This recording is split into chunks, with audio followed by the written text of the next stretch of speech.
Day 14. The laundry thing. The washing machine made a low, heavy sound again and again. On the floor, the child played alone, tapping her feet. Already exhausted, Mom called out from the laundry room. "Jamie, bring your dirty clothes now." With a confused look, the child asked back, "Which ones? They're all kind of dirty." Mom cut it short, too tired to explain.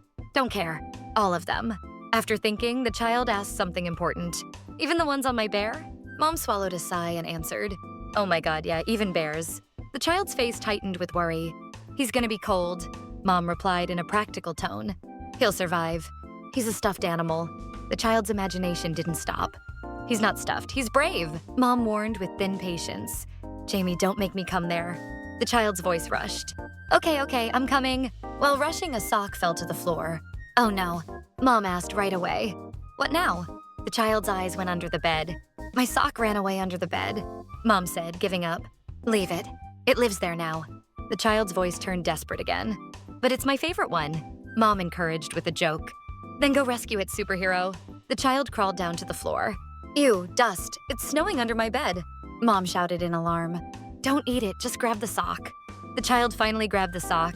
"Got it. It smells like butt." From the living room, Dad's voice called out. "Whose butt?" Mom shut it down immediately. "Don't ask questions you don't want to know." The child's arms wobbled with the clothes. "I'm bringing them." A shirt dropped to the floor. "Oops," Mom pointed it out. "You dropped half of it, genius." Looking at her hands, the child protested. "I only got small hands." Mom offered a solution. "Then make 2 trips." The child's face twisted. "That's so many trips," Mom replied calmly. "Welcome to life, kid." The washing machine suddenly got louder. The child reacted with her ears. "Mommy, this machine's loud." Mom joked it away. "Yeah, it's singing your funny song." The child's eyes lit up. "It goes boom, boom, spin, spin." Mom smiled and replied, "Great. We got a remix version now," Dad shouted from the living room. "Anyone seen my jeans?" Mom answered right away. "If it's not in the basket, blame yourself." The child suddenly remembered. "Daddy, I saw your jeans on the chair." Dad asked again, "Which chair?" The child answered confidently, "The snack one." After a pause, Dad spoke. "Oh, found 'em." Mom declared a small victory. "See? Mystery solved." The child's attention went back to the machine. "Mommy, can I push the buttons?" Mom was firm. "Nope. Last time you made soup." The child smiled. "But it was foamy soup." Mom shook her head. "Yeah, and cost me 2 hours." The child changed her approach. "Okay, I'll just watch. Like TV." Mom added a rule. "Great.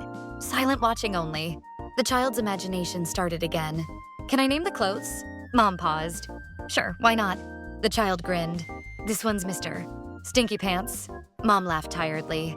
"He fits right in this family." The day passed with the sound of the washer. It wasn't perfect, but the job got done. Days like this become family life.